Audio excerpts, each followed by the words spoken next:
Kurumjari. Northeast Media TV na sandokchariba ayuki morning analysis miyang tabiri papumna mapuahan mamakada taram nokchari ngasi Imphal da phongkiba maruiba pauche singda kari karamba maruiba headline sing yauribage haibidu khananaina bagidamakta aikhogi studio se lengsindina leibire mingoina panjarabda oja sograpam bubol political analyst oja bu han mamakada Northeast Media gi maikedi oja bu taram nokchari oja Hakacharuja, Ozangasi, Kogi analysis as Makacha Terapoina, a Kogi Narangi, Kogi CMG, Ukrugi, visits Gona headlines in the Magyaroza, Masida, Kogi respected CM Habatare, Yumnam Kim Jana, Fondokiba from the Kogi Wadi Sanaba, a Kogi Sanaraga, Yashina Banatana, Kogi Tangdule Taba, Hanjil Nabagi at the Pambe, Laydoi, Hypagi, Wafom Fondoli Masi, or Kogi Peace Lady, Koshanti, Hanjalak Lady Haiba Adubu.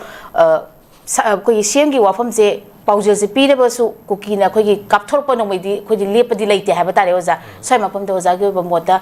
kamaina ka thamini oza ngarang se kogi tangkhul gi amadi kogi koki village sing da haba tare mase changdena awai kogi nungai ba kogi awa nungai gi paudam na khiba kogi ngarang gi CMG khongcha se oza kamaina ka diem ge oza padi maroi ba Huziki oiba newspaper sepong dina porakpa headline singi padi maroi baniko rin hana lokal ise har makta notice window gi viewers singi kai khumna ba thamjari aiba paujin pijari waraba asigi tanza sida honorable CM no khunda sale mayam unare adu shanti gi wari sana banatana wari sana banatana shanti gi lambi leiti habani universal truth ni mi chakolaba mi bagi kanasida puwarisida khwadi sum wafam ni luri badi khwadi sum wafam je sahi ke angang gi doino haibaduni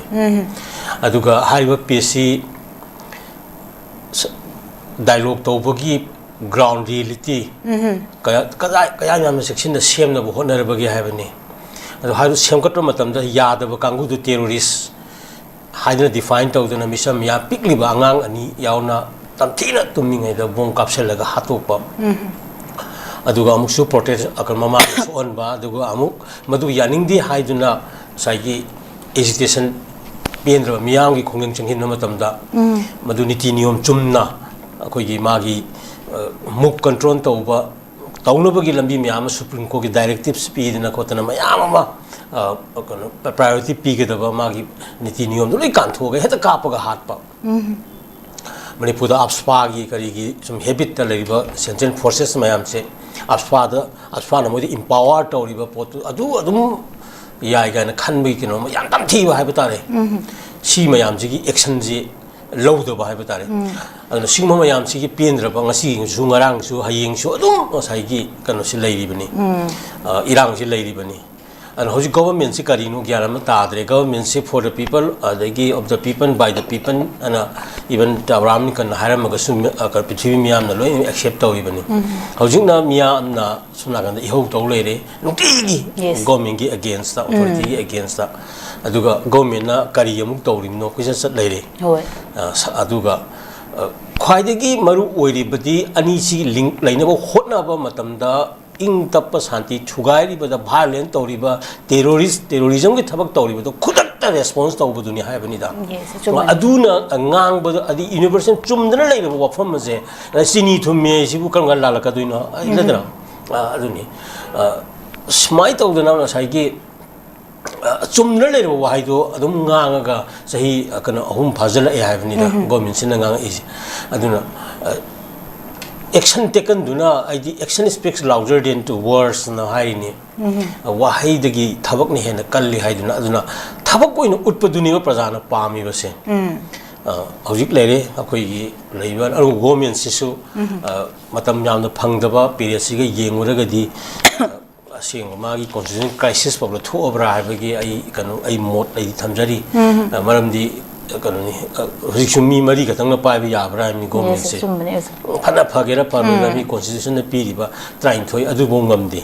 adudagi mathakta hoji hek haubaga kanona haure internet thing bana hana haure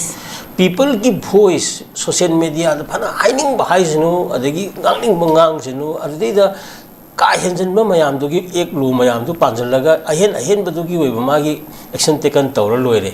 अदुगा अमुकसु मियाम ना हाइरपदुदी अचुम बजिंगदुदी तासलका न कतक एसिंग एदी याइना in response तौगदौनी social media आइजिन अना फतबा खोतबा मदुगी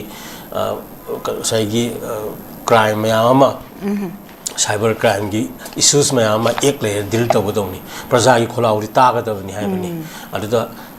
खांग ngамद्रबा मियाम सिंगसिना ngang मतमदा खरगर कन्न यावजबय वानी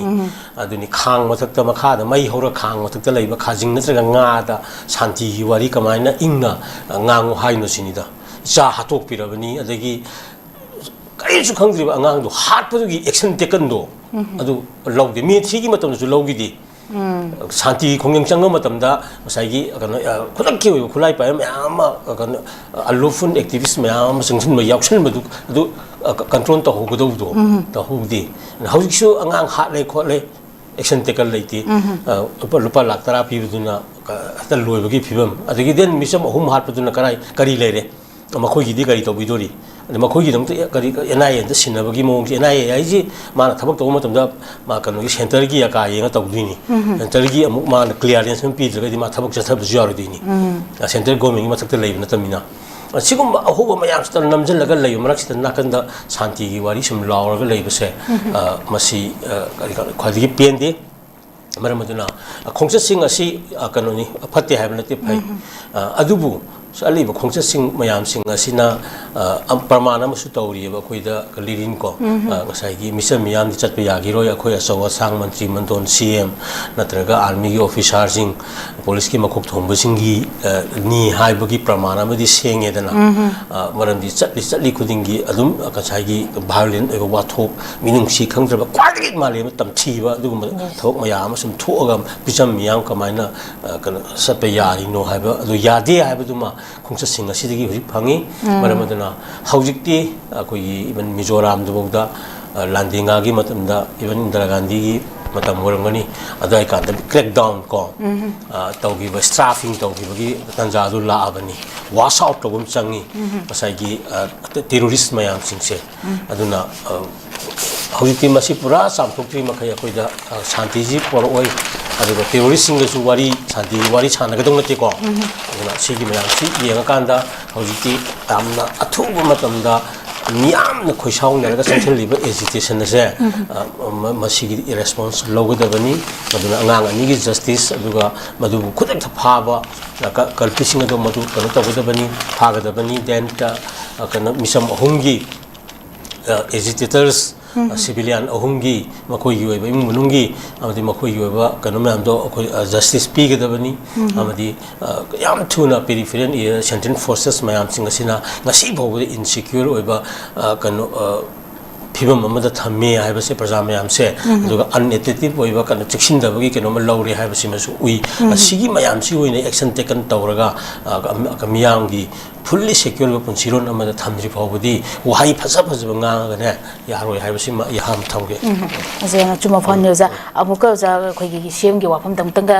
pon tanga lakjage masida khoi gi respected cm na haibada khoi gi national highway da rop thamlaga khoi gi jingnada na chatna ba thabak pai khatlagani haibagi wafam su paliza masida khoi gi cm na palibase ai di dum pangchat ta chadi do national highway da chatpa yai shu hai yade shu hai haibagi wafam su yaure ada oza masida chatli je kara kuma micham amna chatlo kadi mase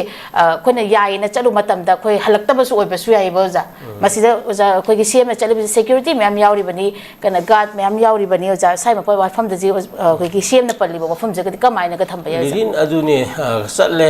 chatpa yadi haidu chatle amu haire hojina amu rop thamam charani haire kari no ngangi ba statement se isana isa je pangkak ta kaktat pa leidana ai na chalu re adu ai ngasai mamang da haigibdo kana oleban cm na chatli ba sidigi phangba reason di misam ni chakhiya roi haibani adugi damutani rop thamna ba haije rop thamaga chatpa haibsida mayam ma khoi khara chakre pochai honba khotpa da ko adubu kana khangok da mikup ama da hekta ma pam da thodok adum thoi ha driver highway da driver kaya gi punsi pikham na gre gari kaya gi misam miyam kaya gi punsi mang re aduna hari ba rop hayo pot cham cham wahi ni haibani da taseng na ngamaga na hojik central kanu jinga government ka tana ra kanda highway protection force achaw ma even parliament da hoje kana khana nei na ga lok kanu to bill tongni den ko samana pass kora kanda north east ki amor highways in particularly for the kana si manipur state ki highway mayam sing si highway protection force ki makha da akan ba highway khadangi oi ba kanu si linkhat akanda madune heta kanu kun highway ji sai gi kare hai tare freedom from any kind of disturbances ki kanu si akoi tham kanda chatpagi adugumba ga action taken ga du tawra ga di akoi de henna thajaga da ni ko ROP khara thamaga chatpa hawrani hai je contract di boy chatpa yadi ha du uli dawdi wahina kanu tawga tawdi kanadi ko thabak oni action oina laura kanda sum ROP torang nga ko du nati was out tawum changi samfu ma adugi even sugi kem lai riba kholi ma khongto kani khongto krabra tarieta handagani handagrabra adagi amo hana lai rambadagi kadai buk chingchang gre amata transparent oi dia ba ko gi se ko adun miyam ni khoi sauna ko pen da mayam se koina phawra ibane ba aduna adu kematik thamoi so miyam singsina haurak pa ihongni ko aduna sigum mayam si kanuni miyam gi di hogdaba yadabani maramdi malim gi civilization ji ihogi ihong ngakani even America bawda akoi civil rights movement laktana kan moida 1954 gi matamda miyam gi ihog torakanda moida citizenship kan right phangribani ama phangribani anti Africa di anti apartheid movement tawribani aduga masai gi even election da zat kusu racial discrimination zat kusu kan da kusu gi phom moiraga otpi ne bi yaroi ga si high ribani sigumba malim sida even India akoi da environment da chipko movement leidi ana hazar gi corruption movement leidi miyam iho gi togde yadabani aduna miyam gi iho asi kan anu yam respect togdoni hojikti kan iho tobu matamda even praja sing asina kan togbi ge kan yam thina samna sasara ju tiar gi asi kap ya de harilin kap ter ge kai no kap du photo namaga al center na koi thabak tawi tak gi photo namaga tiar gi asi soidana kap ya dabani ko chiela ju kap ko dongni adagi kai ga ju kap ko dongni hai bagi kai no manjala kum yaure ba singarang gi ori ba hai muk control to gi nature je maramdi miyam si holding ai da muthar kap hora mayam ka chiel ga di sarkar si am lingi security am lingi aduna moi thugai bang am adu khutan adu photo longna boina tawum male ha bani to sing da mi yum de kapsan bum adagi sigumba kan mayam se mathong huktaba mayam sing se masi kodak pathakta ko control to bungam leader CM and talking about the conduct inquiry amagi levy and the young kanda maduda general personnel sing the check be yaro adu yaro the new to ni adagi kanodi Mr. Miyam Sopu yaro adagi migi yim to yaro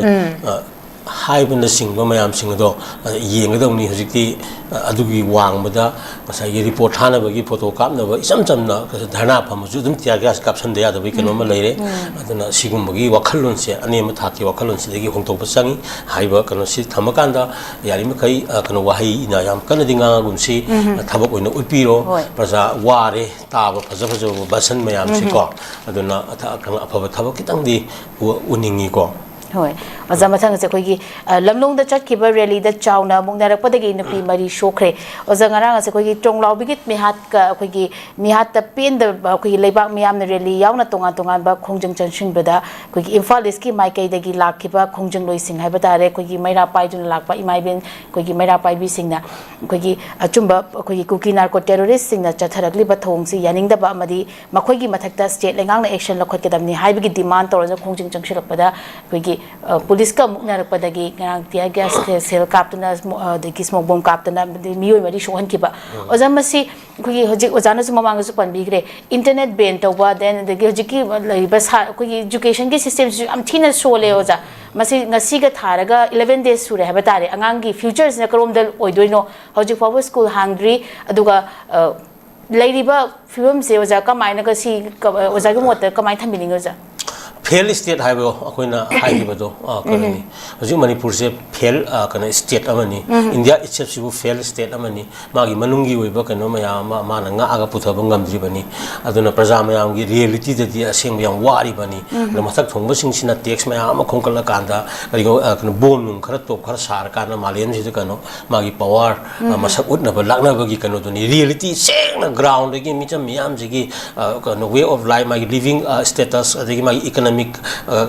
kana social and cultural kano mayam se pa na establish chalo chokol kanda india ji chokol ko natte ha ba ta summan nei raga mayam da gi kana tawra kanda adugumba kana basbai matam da gi hare ko sari atombom sare ko sophisticated weapon sare tha ga ba gi kana mayam ma ko tha ga le ko le ko du phate ha adu phai ha to udadi madugi woriba basis to praja gi asem sakho pa da yum pham mora kanda tawra ga wogi dawni habani aduna fail state ama oibagi nature se itself akoi da center state relation gi kano mayam se khangak taba akoi gi kana lusing basinga praja ga achauba kamarak ta gap lakselakpa aduna sigi mayam sing asida kaidawgi praja gi ihok se adum ngai ra leiduino ba lirin kari anti terror ba genocide gi thaba ama tawu matam da state ama leiriba kari mayam sibu kana sum kari tongnaba leibino haibani hinda haidi miyam gi ihok se akoi ni hina tawning de ba miyam ne na ihok se changhin ning de ba matam su mangi wai adagi kana tawri bani ko subu dong no do ba mayam akoi le thabak leiri bani ba alu hundu ma tholei ji kari ginu haibani da adu sarkar pam de badi miyam ne hena pam de miyam ne ing tapna leiningi haibani da adu bu ka de tholei no har kan da sarkar ne som fail warak pa tabak taw hundu torok ta ba bi matha da pami ba angang isu kan angang du sikum sana thugai degi eta phamung da tummi mama so le yum thugai bom langchen le degi amuk su kan pin da ba kholaw law misam ahum mari hat le sidi da ko yen sin da na kan tawraga madugi action taken tawraga na pha ba pun ba ama tawre ama kan tawde a sisi puda kan gi ken ge kan mi suspected ahum phare na mo haijali mahal ka ai na semani mo haijali kari karai da kari thamino police na sinara ba sinadri ba mi jingdo kari tawre kari mata ai sigo mayam sigi kano se sida ngasai gi pin da badagi thaja da badagi amuk khanna sigo mo je thokpa yaro haiduna miyam gi ihau malem da tawna gi ba damaina khoi ihau tawra la even the armed forces special power in 1950 I lucky what 1980 is gi matam da gi thamjal pa matam da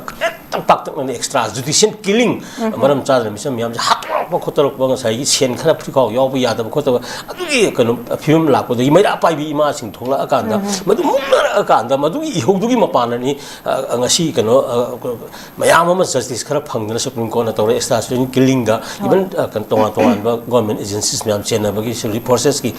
given kanu sing higher official jingna chathari dina wayan chathari dina aduga miyam gi shanti juga phari admin apspa lawthok khotok na tawre jaga khara dagi si hata government na patong to na te people's movement tawri ne ba adana people's ki movement ji am tangai phadre ba si people tangai phada ba je sigi situation la hal loi dong ne ha bani da yari ma kai pajana hena tawning de ba adubu sai gi mut ka da woira ba mang da woira ba manipur kai da woira ba manipur kai bi ya da bani je masigum ba se yam understand le haningi adana ni akoi gi constitution guarantee ma manipur di pi ga dong ni maram de manipur di nagaland ma mizoram gumba in 63 ya kana da same gi ba kana gi under article 3 of the constitution india da same gi ba natte hai ba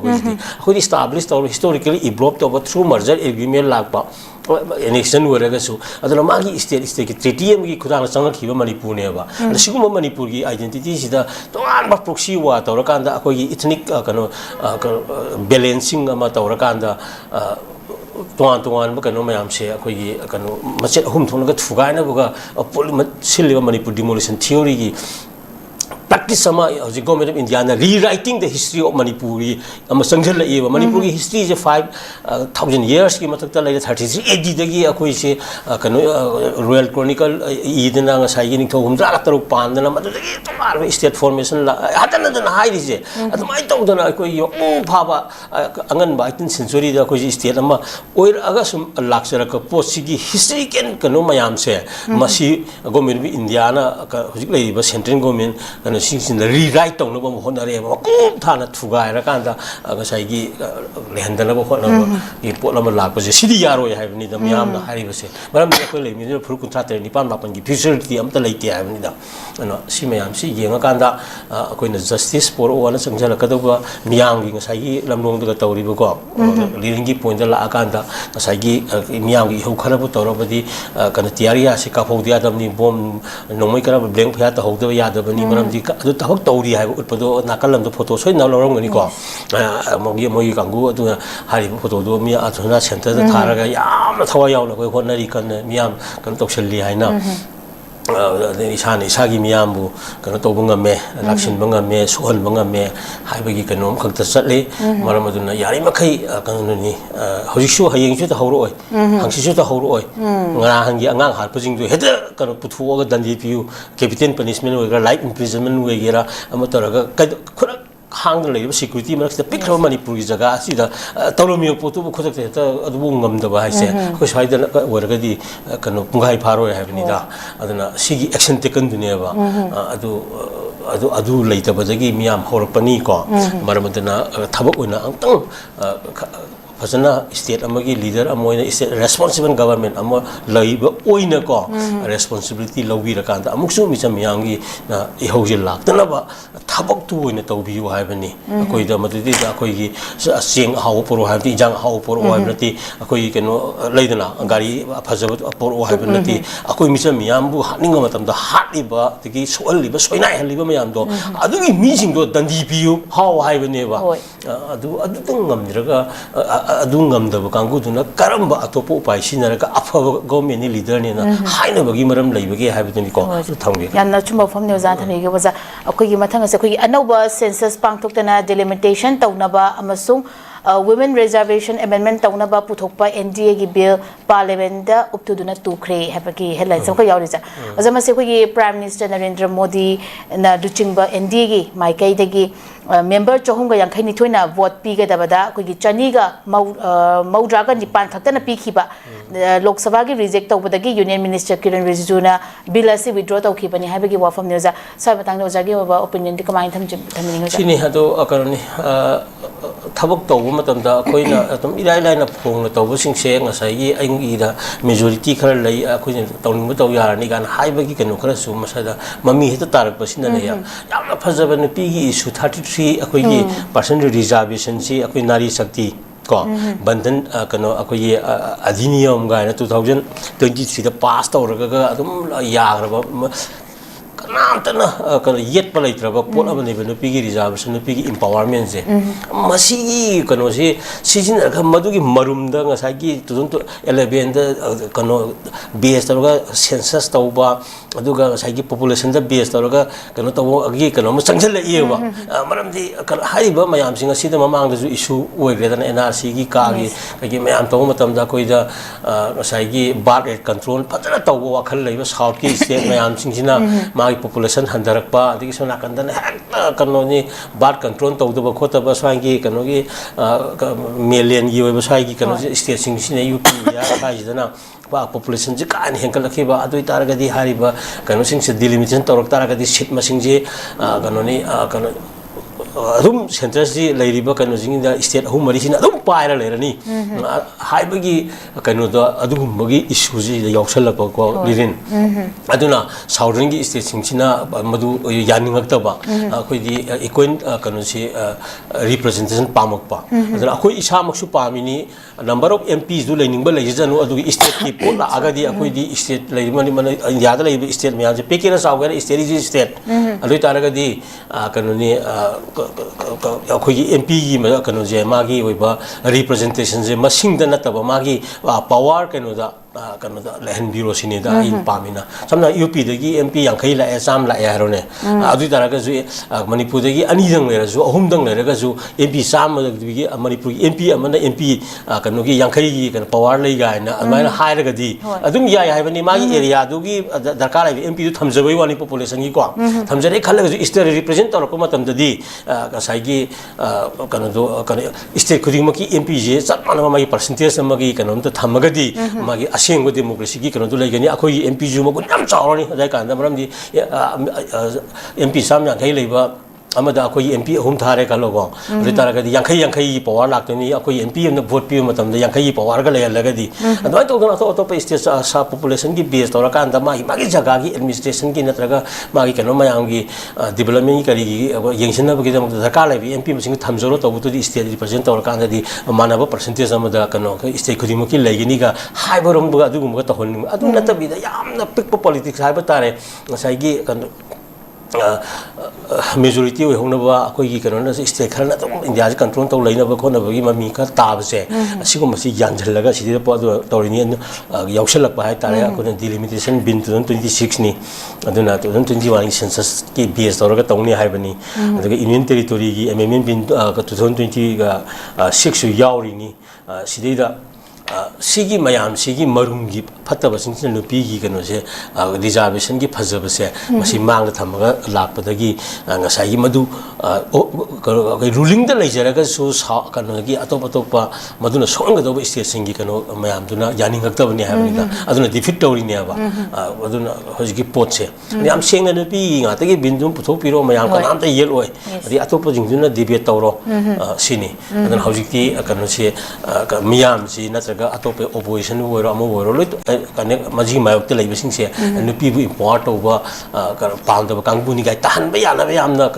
ꯀꯩꯅꯣꯁꯤ ꯄ꯭ꯔꯣꯄꯥꯒꯟꯗꯥ ꯈꯔ ꯂꯣꯝꯗ ꯁꯨꯝ ꯋꯥꯛ ꯇꯧꯕ꯭ꯔꯥ ꯍꯥꯏꯅ ꯈꯜꯂꯤ anyway ꯑꯗꯨꯅ ꯃꯁꯤ ꯁꯦꯒ꯭ꯔꯤꯒꯦꯠ ꯇꯧꯍꯟꯅꯤꯡꯉꯤ ꯈꯥꯏꯗꯣꯛꯍꯟꯅꯤꯡꯉꯤ ꯃꯆꯥ ꯈꯥꯏꯅ ꯄꯨꯔꯀꯥꯟꯗ ꯅꯨꯄꯤꯒꯤ ꯕꯤꯟꯗꯨ ꯇꯣꯉꯥꯟꯅ ꯄꯥꯁ ꯇꯧꯍꯟꯅꯤꯡꯉꯤ ꯑꯇꯩ ꯕꯤꯟ ꯀꯟꯇ꯭ꯔꯣꯚꯔꯁꯤ ꯂꯩꯕꯗꯨ ꯃꯥꯒꯤ ꯃꯆꯥ ꯈꯥꯏꯅ ꯍꯧꯖꯤꯛ ꯍꯥꯏꯔꯤꯕ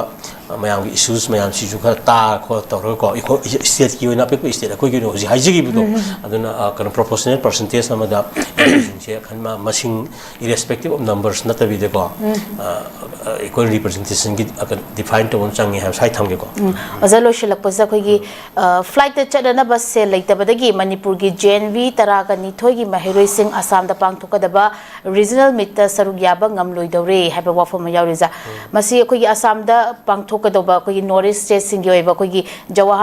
ꯖꯋꯥꯍꯔ ꯅꯕꯣꯗꯤꯌꯥ ꯕꯤꯗ꯭ꯌꯥꯂꯌꯥꯒꯤ ꯃꯍꯩꯔꯣꯏꯁꯤꯡꯅ ꯑꯩꯈꯣꯏꯒꯤ ꯔꯤꯖꯅꯦꯜ ꯃꯤꯠ ꯑꯩꯈꯣꯏꯒꯤ ꯅꯨꯄꯤ ꯃꯆꯥ ꯑꯃꯁꯨꯡ ꯅꯨꯄꯥ ꯃꯆꯥ ꯃꯍꯩꯔꯣꯏꯁꯤꯡꯅ ꯇꯣꯉꯥꯟꯕ ꯁ꯭ꯄꯣꯔꯠꯁ ꯑꯃꯗꯤ ꯗꯤꯁꯤꯄ꯭ꯂꯤꯟꯁꯤꯡꯗ ꯁꯔꯨꯛ ꯌꯥꯔꯛꯀꯗꯕ ꯑꯩꯈꯣꯏꯒꯤ ꯃꯤꯠꯁꯦ ꯈꯟꯒꯠꯂꯕ ꯕꯤꯗ꯭ꯌꯥꯂꯌꯥꯁꯤꯡꯒꯤ ꯃꯍꯩꯔꯣꯏꯁꯤꯡꯅ ꯌꯥꯎꯔꯨꯒꯗꯕꯅꯤ ꯍꯥꯏꯕ ꯇꯥꯔꯦ ꯑꯣꯖꯥ ꯑꯗꯨꯕꯨ ꯑꯩꯈꯣꯏꯒꯤ ꯍꯧꯔꯛꯈꯤꯕ ꯑꯩꯈꯣꯏꯒꯤ ꯃꯦ 3/2019 ꯏꯔꯥꯡ ꯑꯁꯤꯅ ꯑꯩꯈꯣꯏꯒꯤ ꯅꯦꯁꯅꯦꯜ ꯍꯥꯏꯋꯦ ꯑꯩꯈꯣꯏꯒꯤ 2 ꯑꯃꯁꯨꯡ ꯑꯩꯈꯣꯏ 37 ꯑꯩꯈꯣꯏꯒꯤ ꯃꯤꯇꯩꯁꯤꯡꯅ ꯆꯠꯊꯣꯛ ꯆꯠꯁꯤꯟ ꯌꯥꯗꯅ ꯍꯧꯖꯤꯛ ꯐ꯭ꯔꯤ ꯃꯨꯚꯃꯦꯟ ꯌꯥꯗꯅ ꯂꯩꯔꯤꯕ ꯁꯤꯒꯤ ꯃꯇꯥꯡꯁꯤꯗ ꯑꯩꯈꯣꯏꯒꯤ ꯆꯠꯄꯁꯦ ꯉꯝꯃꯣꯏꯗꯧꯔꯤ ꯍꯥꯏꯕꯒꯤ ꯋꯥꯐꯝꯅꯤ ꯑꯣꯖꯥ ꯁ꯭ꯋꯥꯏ ꯃꯇꯥꯡꯁꯤ ꯂꯣꯏꯁꯤꯜꯂꯛꯄ ꯑꯣꯏꯅ ꯑꯣꯖꯥ ꯀꯃꯥꯏꯅ ꯊꯝꯕꯤꯅꯤꯡꯉꯤ ꯑꯣꯖꯥꯒꯤ ꯃꯣꯠꯇ ꯑꯗꯨꯅꯤ ꯃꯁꯤ ꯀꯩꯅꯣ JNV ꯀꯣ ꯖꯋꯥꯍꯔ ꯅꯕꯣꯗꯌꯥ ꯕꯤꯗ꯭ꯌꯥꯂꯌꯥ ꯀꯦꯟꯗ꯭ꯔ ꯀꯣ ꯃꯣꯏ ꯈꯛꯀꯤ ꯏꯁꯨ ꯅꯠꯇꯦ ꯃꯅꯤꯄꯨꯔ ꯃꯤꯌꯥꯝꯒꯤ ꯏꯁꯨꯅꯤ ꯈꯣꯡ ꯄꯥꯜꯂꯤ ꯈꯨꯠ ꯄꯥꯜꯂꯤ ꯀꯣ ꯑꯗꯨꯅ ꯀꯩꯅꯣꯅꯤ ꯈꯣꯡꯅ ꯆꯠꯄ ꯌꯥꯗꯕ ꯒꯥꯔꯤ ꯊꯧ ꯌꯥꯗꯕ ꯂꯩꯕꯥꯛ ꯍꯥꯏꯕꯗꯨ ꯑꯩꯈꯣꯏ ꯃꯅꯤꯄꯨꯔ ꯁ꯭ꯇꯦꯠꯅꯤ ꯑꯗꯨꯁꯨ ꯃꯁꯥꯒꯤ ꯃꯔꯝꯗꯝꯒꯤ ꯃꯅꯨꯡꯗ ꯃꯁꯥꯒꯤ ꯃꯤꯌꯥꯝꯁꯤꯡꯅ ꯂꯥꯟꯖꯦꯟꯅꯍꯜꯂꯤꯅꯤ ꯀꯣ ꯃꯗꯨꯗ ꯂꯩꯔꯤꯕ ꯒꯚꯔꯟꯃꯦꯟꯠ ꯔꯦꯁꯄꯣꯟꯁꯤꯕꯜ ꯒꯚꯔꯟꯃꯦꯟꯠꯅꯤ ꯍꯥꯏꯅꯕ ꯀꯩꯅꯣ ꯁꯦꯞ ꯇꯧꯖꯔꯤꯕꯅꯤ ꯀꯩꯅꯣ ꯌꯥꯝꯅ ꯑꯁꯣꯏꯕ ꯑꯃꯅꯤꯀꯣ ꯑꯗꯨꯅ ꯍꯥꯏꯔꯤꯕ ꯄꯣꯠꯁꯤ ꯌꯥꯝꯅ ꯅꯨꯡꯉꯥꯏꯇꯕ ꯊꯕꯛ ꯍꯥꯏꯕ ꯇꯥꯔꯦ ꯋꯥꯅ ꯃꯅꯤꯄꯨꯔꯒꯤ ꯁꯥꯟꯅꯔꯣꯏꯁꯤꯡꯅ ꯆꯠꯄ ꯈꯣꯠꯄ ꯑꯗꯩ ꯀꯩꯅꯣꯅꯤ ꯃꯅꯤꯄꯨꯔꯒꯤ ꯅꯠꯇ꯭ꯔꯒ ꯏꯟꯗꯤꯌꯥꯒꯤ ꯃꯤꯡꯆꯠ ꯍꯧꯖꯤꯛꯁꯨ ꯂꯦꯞꯇꯅ ꯑꯗꯨꯝ ꯄꯣꯔꯛꯏꯀꯣ ꯑꯗꯨꯒ ꯃꯔꯛꯇ ꯈꯔ ꯇꯣꯝꯊꯤꯟ ꯉꯥꯟꯕ ꯈꯔꯈꯛ ꯑꯩꯈꯣꯏꯅ ꯇꯧꯕ ꯅꯠꯇꯅ ꯄꯥꯛꯇꯛꯅꯅ ꯁ꯭ꯄꯣꯔꯠꯁ ꯄꯣꯂꯤꯁꯤꯗ ꯏꯝꯄ꯭ꯂꯣꯏꯃꯦꯟꯠ ꯄꯣꯂꯤꯁꯤ ꯐꯖꯅ ꯊꯝꯕꯤꯗꯅ ꯂꯩꯕ ꯅꯠꯇꯦꯀꯣ ꯑꯗꯨꯅ ꯍꯥꯏꯔꯤꯕ ꯃꯌꯥꯝꯁꯤꯡ ꯑꯁꯤꯒꯤ ꯃꯔꯛꯇ ꯉꯁꯥꯏꯒꯤ JNVꯒꯤ ꯀꯩꯅꯣꯅꯤ ꯑꯩꯈꯣꯏꯒꯤ ꯃꯍꯩꯔꯣꯏꯁꯤꯡ ꯃꯌꯥꯝꯁꯤ ꯑꯩꯈꯣꯏꯒꯤ ꯀꯩꯅꯣꯅꯤ ꯃꯅꯤꯄꯨꯔꯗ ꯂꯩꯔꯤꯁꯤ JNV 23ꯅꯤꯀꯣ 23ꯁꯤꯒꯤ ꯑꯣꯏꯕ ꯃꯥꯒꯤ ꯈꯟꯗꯅ ꯁꯦꯂꯦꯛꯁꯟ ꯄ꯭ꯔꯣꯁꯦꯁ ꯂꯣꯏ ꯂꯣꯏꯔꯕꯅꯤ ꯇꯣꯉꯥꯟꯅ ꯃꯥꯒꯤ ꯍꯥꯟꯅ ꯃꯔꯝꯗꯤ ꯐꯥꯏꯅꯤꯡ ꯀꯣꯝꯄꯤꯇꯤꯁꯟ ꯑꯃ ꯌꯥꯎꯗ꯭ꯔꯤꯉꯩꯗ ꯉꯁꯥꯏꯒꯤ ꯀꯩꯅꯣ ꯁꯦꯂꯦꯛꯁꯟ ꯃꯌꯥꯝ ꯑꯃ ꯇꯧꯗꯅ ꯄ꯭ꯔꯣꯁꯦꯁ ꯃꯌꯥꯝ ꯇꯧ ꯂꯣꯏꯈ꯭ꯔꯕꯅꯤ ꯈꯠꯂꯕ ꯁꯥꯟꯅꯔꯣꯏꯁꯤꯡ ꯑꯗꯨꯒꯤ ꯆꯠꯅꯕꯒꯤ ꯀꯩꯅꯣ ꯂꯝꯕꯤꯗꯨ ꯃꯈा ꯆꯠꯄ ꯌꯥꯗ꯭ꯔꯤ ꯍꯥꯏꯕꯅꯤ ꯑꯗꯨꯅ ꯃꯈा ꯆꯠꯄ ꯌꯥꯏꯌꯦꯅ ꯍꯥꯏꯈꯤꯕ ꯉꯁꯥꯏꯒꯤ ꯈꯔ ꯇꯧꯈꯤꯕ ꯃꯌꯥꯝꯗꯨꯅ ꯀꯗꯥꯏ ꯆꯠꯈ꯭ꯔꯦ ꯁ꯭ꯋꯥꯏꯗ ꯑꯗꯨꯒꯤ ꯆꯞ ꯃꯥꯟꯅꯕ ꯀꯦꯁꯇꯨꯅꯤ aduna hariba itself GNBIC private school nati aduna government ki scheme makhada ngasai gi leijaba kanu amani aduna makoina towan ba hariba kanu si yang kan athu matam da government na madugi mari leina ba kanu dagi kanu relief tawna ba ko ayina flight ticket waro hangal andagi kari gi magi kari kum khara athu bada lokal aningi policy program da adu moidi kanu dagi miyam di khai bidi yar roidana adu ka khoi do ina concern oiri badi highway satpa yadi highway duni adu miyam gi issue ni ko aduna sigi mayam se restore tawna ba khona ba sa highway to action taken masi yamna mathau tai aduna amutang committee tawrkana manipur gi puwari da ki hera chandra gi kano leiriba tikendra ji ki thangan gi leiriba asmaina ko amutang leiho bo yaba kano ni leader amakatang di pohan ningi ko aduna adum kano ni social media ki leiraga di yar roi aduga kano ni security gi kano yenga kanda lanthum tajan bagi period to adu yaroi hayeng soidana mi na matam amada ngasai gi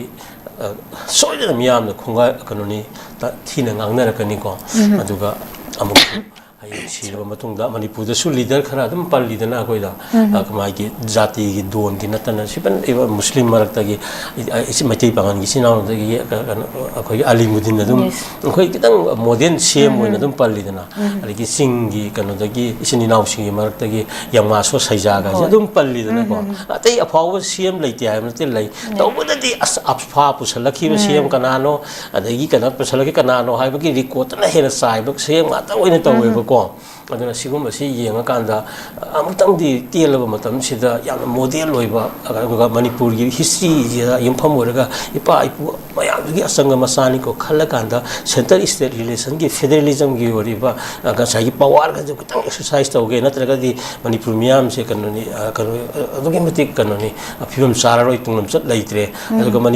manipur and manipuris are something that okay different from other communities and other state havani magi historical background jinga kan adu khangna understand to thabak to leader khara mathok tai madu oi view oi minasi haraga ko ai solution gi ko yam nuai je oza gi chimba matam kya kai topiduna notice window gi news analysis saru yabiduna mapum fan bigi damakta ozabu amuka suhana thakat pafung dukchari loine na notice window tv na sandukchari ba news analysis masidi matang solution chari miyeng tabiri papum na mapu amuka suhana khurum chari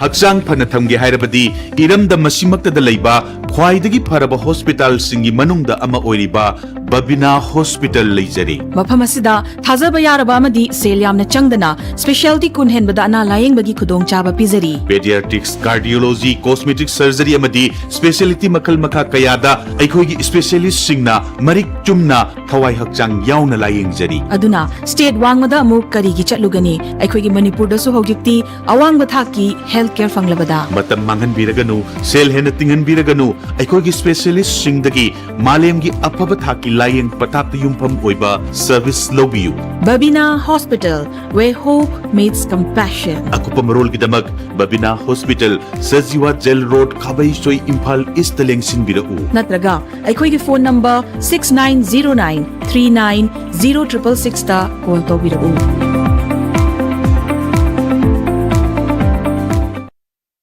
Northeast Window mineng tabiriba mayam punamakpu taramna okchari hauzik mapalamgi thabaki pau pijari ahanbada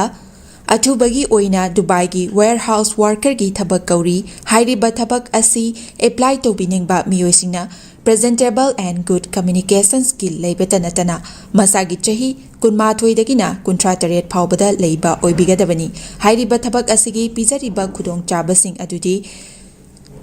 per day 12 hours duty hours oijagani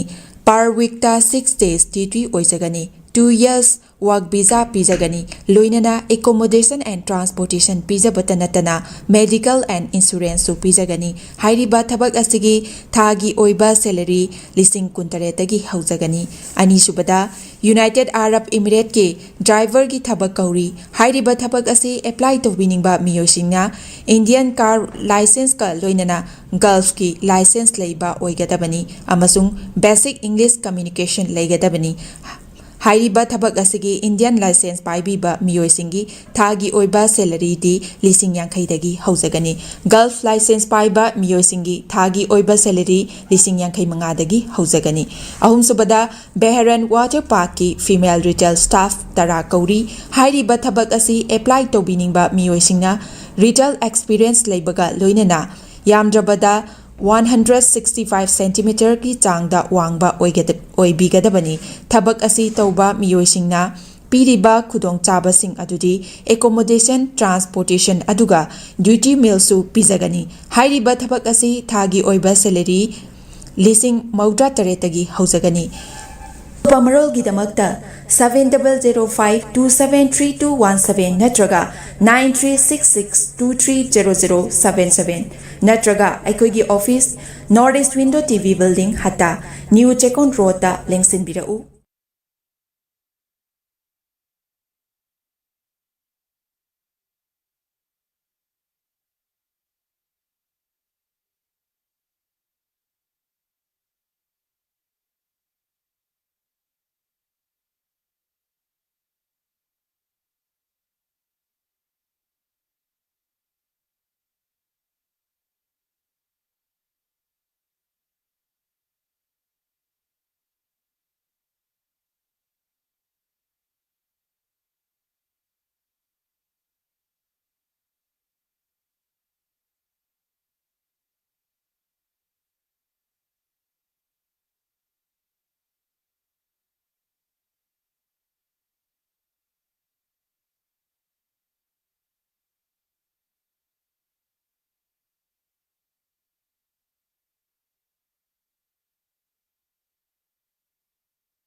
north east window ꯃꯤꯠꯌꯦꯡ ꯇꯥꯕꯤꯔꯤꯕ ꯃꯌꯥꯝ ꯄꯨꯝꯅꯃꯛꯄꯨ ꯇꯔꯥꯝꯅ ꯑꯣꯛꯆꯔꯤ꯫ ꯍꯧꯖꯤꯛ ꯃꯄꯥꯟ ꯂꯝꯒꯤ ꯊꯕꯛꯀꯤ ꯄꯥꯎ ꯄꯤꯖꯔꯤ꯫ ꯑꯍꯥꯟꯕꯗ ꯑꯊꯨꯕꯒꯤ ꯑꯣꯏꯅ ꯗꯨꯕꯥꯏꯒꯤ ꯋꯦꯌꯔꯍꯥꯎꯁ ꯋꯥꯔꯀꯔꯒꯤ ꯊꯕꯛ ꯀꯧꯔꯤ꯫ ꯍꯥꯏꯔꯤꯕ ꯊꯕꯛ ꯑꯁꯤ ꯑꯦꯄ꯭ꯂꯥꯏ ꯇꯧꯕꯤꯅꯤꯡꯕ ꯃꯤꯑꯣꯏꯁꯤꯡꯅ ꯄ꯭ꯔꯖꯦꯟꯇꯦꯕꯜ ꯑꯦꯟ ꯒꯨꯗ ꯀꯝꯃ꯭ꯌꯨꯅꯤꯀꯦꯁꯟ ꯁ꯭ꯀꯤꯜ ꯂꯩꯕꯇ ꯅꯠꯇꯅ ꯃꯁꯥꯒꯤ ꯆꯍꯤ 12ꯗꯒꯤꯅ 38 ꯐꯥꯎꯕꯗ ꯂꯩꯕ ꯑꯣꯏꯕꯤꯒꯗꯕꯅꯤ꯫ ꯍꯥꯏꯔꯤꯕ ꯊꯕꯛ ꯑꯁꯤꯒꯤ ꯄꯤꯖꯔꯤꯕ ꯈꯨꯗꯣꯡꯆꯥꯕꯁꯤꯡ ꯑꯗꯨꯗꯤ per day 12 hours duty hours ꯑꯣꯏꯖꯒꯅꯤ꯫ per weekta 6 days duty ꯑꯣꯏꯖꯒꯅꯤ꯫ 2 years work visa ꯄꯤꯖꯒꯅꯤ꯫ ꯂꯣꯏꯅꯅ accommodation and transportation ꯄꯤꯖꯕꯇ ꯅꯠꯇꯅ medical and insurance ꯁꯨ ꯄꯤꯖꯒꯅꯤ꯫ ꯍꯥꯏꯔꯤꯕ ꯊꯕꯛ ꯑꯁꯤꯒꯤ ꯊꯥꯒꯤ ꯑꯣꯏꯕ ꯁꯦꯂꯔꯤ 63,000 ꯗꯒꯤ ꯍꯧꯖꯒꯅꯤ꯫ ꯑꯅꯤꯁꯨꯕꯗ ꯌꯨꯅꯥꯏꯇꯦꯗ ꯑꯥꯔꯕ ꯏꯃꯤꯔꯦꯠꯀꯤ ꯗ꯭ꯔꯥꯏꯚꯔꯒꯤ ꯊꯕꯛ ꯀꯧꯔꯤ꯫ ꯍꯥꯏꯔꯤꯕ ꯊꯕꯛ ꯑꯁꯤ ꯑꯦꯄ꯭ꯂꯥꯏ ꯇꯧꯕꯤꯅꯤꯡꯕ ꯃꯤꯑꯣꯏꯁꯤꯡꯅ ꯏꯟꯗꯤꯌꯟ ꯀꯥꯔ ꯂꯥꯏꯁꯦꯟꯁꯀ ꯂꯣꯏꯅꯅ ꯒꯜꯐꯀꯤ ꯂꯥꯏꯁꯦꯟꯁ ꯂꯩꯕ ꯑꯣꯏꯒꯗꯕꯅꯤ ꯑꯃꯁꯨꯡ ꯕꯦꯁꯤꯛ ꯏꯪꯂꯤꯁ ꯀꯝꯃ꯭ꯌꯨꯅꯤꯀꯦꯁꯟ ꯂꯩꯒꯗꯕꯅꯤ꯫ ꯍꯥꯏꯔꯤꯕ ꯊꯕꯛ ꯑꯁꯤꯒꯤ ꯏꯟꯗꯤꯌꯟ ꯂꯥꯏꯁꯦꯟꯁ ꯄꯥꯏꯕꯤꯕ ꯃꯤꯑꯣꯏꯁꯤꯡꯒꯤ ꯊꯥꯒꯤ ꯑꯣꯏꯕ ꯁꯦꯂꯔꯤꯗꯤ 50,000 ꯗꯒꯤ ꯍꯧꯖꯒꯅꯤ꯫ ꯒꯜꯐ ꯂꯥꯏꯁꯦꯟꯁ ꯄꯥꯏꯕ ꯃꯤꯑꯣꯏꯁꯤꯡꯒꯤ ꯊꯥꯒꯤ ꯑꯣꯏꯕ ꯁꯦꯂꯔꯤ 55,000 ꯗꯒꯤ ꯍꯧꯖꯒꯅꯤ꯫ ꯑꯍꯨꯝꯁꯨꯕꯗ ꯕꯦꯍꯔꯟ ꯋꯥꯇꯔ ꯄꯥर्कꯀꯤ ꯐꯤꯃꯦꯜ ꯔꯤꯇꯦꯜ ꯁ꯭ꯇꯥꯐ 10 ꯀꯧꯔꯤ꯫ ꯍꯥꯏꯔꯤꯕ ꯊꯕꯛ ꯑꯁꯤ ꯑꯦꯄ꯭ꯂꯥꯏ ꯇꯧꯕꯤꯅꯤꯡꯕ ꯃꯤꯑꯣꯏꯁꯤꯡꯅ ꯔꯤꯇꯦꯜ ꯑꯦꯛꯁꯄꯤꯔꯤꯌꯦꯟꯁ ꯂꯩꯕꯒ ꯂꯣꯏꯅꯅ ꯌꯥꯝꯗ꯭ꯔꯕꯗ 165 ꯁꯦꯟꯇꯤꯃꯤꯇꯔꯒꯤ ꯆꯥꯡꯗ ꯋꯥꯡꯕ ꯑꯣꯏꯕꯤꯒꯗꯕꯅꯤ꯫ ꯊꯕꯛ ꯑꯁꯤ ꯇꯧꯕ ꯃꯤꯑꯣꯏꯁꯤꯡꯅ ꯄꯤꯔꯤꯕ ꯈꯨꯗꯣꯡꯆꯥꯕꯁꯤꯡ ꯑꯗꯨꯗꯤ ꯑꯦꯀꯣꯃꯣꯗꯦꯁꯟ, ꯇ꯭ꯔꯥꯟꯁꯄꯣꯔꯇꯦꯁꯟ ꯑꯗꯨꯒ ꯗ꯭ꯌꯨꯇꯤ ꯃꯤꯜꯁꯨ ꯄꯤꯖꯒꯅꯤ꯫ ꯍꯥꯏꯔꯤꯕ ꯊꯕꯛ ꯑꯁꯤ ꯊꯥꯒꯤ ꯑꯣꯏꯕ ꯁꯦꯂꯔꯤ